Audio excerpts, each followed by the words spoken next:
Hi friends, எல்லாம் நல்லா இருக்கிறீங்களா? ஓம் ஸ்ரீ சாய்ராம். ஓம் ஸ்ரீ சாய்ராம்.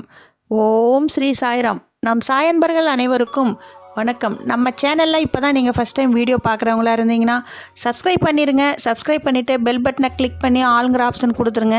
அப்போ தான் நான் போடுற பதிவு உங்களுக்கு உடனுக்குடன் நோட்டிஃபிகேஷனில் வரும். அப்படி நோட்டிஃபிகேஷனில் வந்த உடனே அந்த பதிவை பார்த்து அதனோட முழு பலனையும் பயனையும் நீங்கள் அடையணும். அதுதான் என்னோட விருப்பம். நம்ம சாயப்பாவோட அன்பு கட்டளை. ஓகே ஃப்ரெண்ட்ஸ், இன்றைக்கி நம்ம பார்க்க போகிற பதிவு ரொம்ப முக்கியமான பதிவு. நம்மளுக்கு ஏன் செல்வம் தங்கலை அப்படின்னா, நமக்கு மகாலட்சுமியோட அனுகிரகம் முழுமையாக இருக்கணும். லக்ஷ்மி தேவி நம்ம வீட்டில் குடியிருந்தால் செல்வம் அப்படியே தங்கி இருக்கும். நமக்கு லக்ஷ்மி தேவி குடியிருக்கிற ஒரு சில விஷயங்களை நம்ம கடைபிடித்தாலே அனைத்தும் சிறப்பாக இருக்கும். செல்வம் தங்கி இருக்கும். செல்வம்னா என்ன? காசு, பணம் அனைத்துமே நம்மளோட தங்கி இருக்கும். அது செல்வம் தங்கறதுக்கு நீங்கள் என்ன பண்ணணும் அப்படின்னு கேட்டிங்கன்னா, நம்ம வீட்டில் நம்மளை சுற்றி இருக்கிற தீய சக்தி, அப்புறம் நம்ம வீட்டை சுற்றி இருக்கிற தீய சக்தி, நெகட்டிவாக நம்ம எது எடுத்தாலும் நெகட்டிவாக திங்க் பண்ணுவோம். அதுபோல் தீய சக்தி நம்மளை சுற்றி இருக்கிறதுனால தான் நம்ம அப்படி திங்க் பண்ணுறது. வீட்டில் எப்போ பார்த்தாலும் சண்டை வந்துகிட்டே இருக்கும். அது நம்ம எதிர்பார்க்கவே மாட்டோம். நல்லாவே பேசிகிட்டு இருப்போம். 2 நிமிஷம் பேசிகிட்டு இருக்கும்போது திடீர்னு சண்டை வந்துடும். அது பெரிய பிரச்சனையாக கூட போய் முடியலாம். இதுபோல் விஷயங்களெல்லாம் வரக்கூடாது. அந்த பேட் நெகட்டிவான விஷயங்கள் நமக்கு நடக்கக்கூடாது. நம்ம சாயப்பாவோட அருள் எப்பவும் நமக்கு இருக்குது. நீங்கள் நல்லதே நடக்கும். கவலையை விடுங்க, தைரியமாக இருங்க. இதுக்கு நீங்கள் என்ன பண்ணுறீங்கன்னா, நீங்கள் உங்களுக்கு தனி வீடாக இருந்தாலும் சரி, நீங்கள் அப்பார்ட்மெண்ட்டில் குடியிருந்தாலும் சரி, ஆனால் இந்த 3 செடி நீங்கள் வீட்டில் கம்பல்சரி வைங்க. அது வைக்கும்போது நமக்கு மகாலட்சுமியோட அனுகிரகம் நமக்கு அப்படியே கிடைக்கும். அதுக்கு நீங்கள் என்ன பண்ணணும்னா, முதல் செடி நீங்கள் வைக்க போகிற செடி என்னன்னு கேட்டிங்கன்னா துளசி. துளசியில் 2 வகை இருக்குது. லட்சுமி துளசி, இன்னொன்று கருந்துளசின்னு சொல்லுவாங்க. நீங்கள் வைக்கிறது லட்சுமி துளசி தான் வைக்கணும். லட்சுமி துளசி எப்படி இருக்கும் அப்படின்னு கேட்டிங்கன்னா, பச்சை கலரில் தான் இருக்கும். கருந்துளசி அப்படிங்கிறது குழந்தைங்களுக்கு சளி ஊற்றுவாங்க, லைட்டாக ரெட் கலர் கலந்து வரும். அது நீங்கள் வைக்கக்கூடாது. லட்சுமி துளசி தான் வைக்கணும். அந்த செடி வச்சு அது நீங்கள் வச்சுட்டு அதுக்கு கோலம் போட்டு வழிபடுறது மிகவும் சிறப்பு.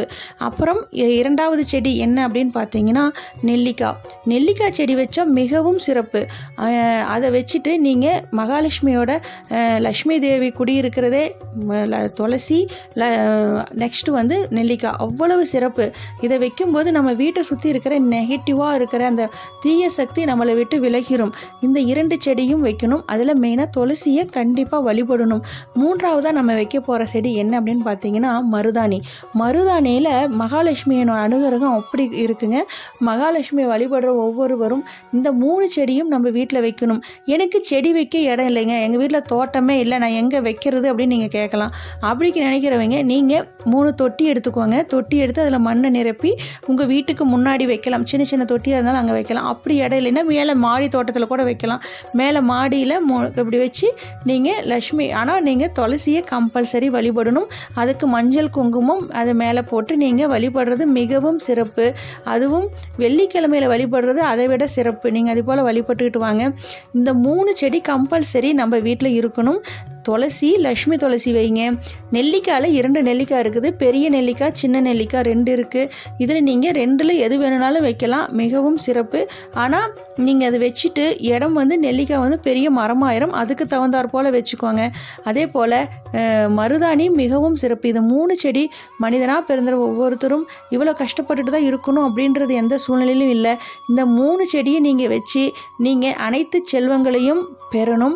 அதுதான் நம்ம சாயப்பா நினைக்கிறது. என்ன விஷயம், நம்ம எவ்வளோ கஷ்டப்பட்டுட்டு இருக்கிறீங்க, அதுக்கு ஒவ்வொரு முறையிலையும் ஒவ்வொரு வழியாக உங்களுக்கு வழி காட்டிகிட்டே தான் இருப்பார். நீங்கள் கஷ்டத்துலேருந்து வெளியில் வர போகிறீங்க. நீங்கள் இவ்வளோ நாள் பட்ட கஷ்டம் எல்லாமே உங்களை விலகி நீங்கள் அவங்க கஷ்டத்துலேருந்து நீங்கள் வெளியில் கஷ்டத்தில் நீங்கள் இவ்வளோ கஷ்டப்படுறோம், ஏன் நமக்கு கஷ்டமே தான் இருக்குமா, நம்ம என்றைக்குமே கஷ்டப்பட்டுட்டு தான் இருக்கணுமா அப்படின்னு நீங்கள் படுற அந்த வேதனை, அழுகை சாயப்பாவுக்கு தெரியுது. நீங்கள் இனிமேல் உங்களுக்கு நல்ல காலம்தான் இனிமேல் ரொம்ப விரைவில் தான் இருக்குது. அது எந்த ரூபத்தில் எப்படி நமக்கு அந்த நல்ல காலம் வருதுன்னு சொல்ல முடியாது. உங்களுக்கு அவ்வளோ ஒரு நல்ல செய்தி வரும். திருமணம் நடக்காதவங்களுக்கு திருமணம் நடக்கும். திருமணம் தடைப்பட்டுக்கிட்டே இருக்கும். நிறைய சாயன்பர்கள் அவங்க மனதுக்கு பிடித்தவர்களோடையும் அப்பா அம்மா ஆசீர்வாதத்தோடையும் திருமணம் நடக்கணும் சாயப்பா. நிறைய சாயன்பர்கள் பெண்கள் மனதுக்கு பிடித்தவர்களோடையும் அப்பா அம்மா ஆசீர்வாதத்தோடையும் திருமணம் நடக்கணும் சாயப்பா. நிறைய சாயன்பர்களுக்கு குழந்தை பாக்கியம் இல்லைன்னு சொல்லியிருக்காங்க. அவங்களுக்கு குழந்தை பாக்கியத்தை ஆண் குழந்தையா நீங்களே வந்து பிறக்கணும். நிறைய சாய் அன்பர்கள் ஒரு பெண் குழந்தை இருக்குது, இரண்டாவதாக ஒரு ஆண் குழந்தை வேணும்னு சொல்லியிருக்காங்க. அதே போல் 2 பெண் குழந்தை இருக்குது, எனக்கு ஒரு ஆண் குழந்தை வேணும்னு சொல்லியிருக்காங்க. அவங்களுக்கு நீங்களே வந்து ஆண் குழந்தை பாபாவே வந்து நீங்கள் பிறக்கணும். இன்னொரு சாயன்பர்கள் சொல்லியிருக்காங்க, எனக்கு வந்து ஒரு ஆண் குழந்தை இருக்குது, இன்னும் எனக்கு ஒரு பெண் குழந்தை வேணும்னு சொல்லியிருக்காங்க.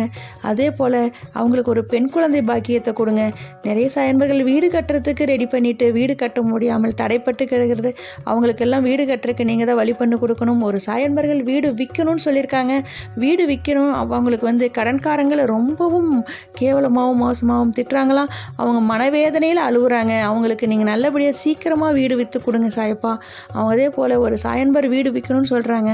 அவங்க வீட்டுக்கு பக்கத்தில் இருக்கிறவங்க அவங்களுக்கு வந்து வீடு விற்க விடாமல் ரொம்பவும் அதிகமாக தொந்தரவு கொடுக்குறாங்களாம். விலை குறைச்சிக்கிட்டு அவங்க மனசை மாற்றி அவங்க பக்கத்து வீட்டுக்காரர்கள் அதை அவங்க அந்த விஷயத்தில் தலையிடாமல் அவங்களுக்கு நல்லபடியாக வீடு விற்று கொடுங்க. ஒரு சாயன்பர்கள் ஒரு நிலம் வைத்திருக்கிறாங்களா, லோன் போட்டு வீடு கட்டுறேன்னு சொல்லியிருக்காங்க. அவங்களுக்கு நல்லபடியாக வீடு கட்டி கொடுக்கணும். நிறைய உடல்நிலை பாதிப்பில் இருக்கிறவங்க எல்லோரும் நோயற்ற வாழும் குறைவற்ற செல்வம், மழை போல கஷ்டம் இருந்தாலும் அது பனி போல விலகிடணும் அப்படின்னு சொல்லிட்டு நம்ம எல்லாரும் இந்த பதிவு பார்க்குறவங்க ஒன்றா சேர்ந்து கூட்டு பிரார்த்தனையாக நம்ம தியானம் செய்யலாம். ஓம் ஸ்ரீ சாய்ராம். ஓம் ஸ்ரீ சாய்ராம். ஓம் ஸ்ரீ சாய்ராம். தியானம் செய்வோமாக.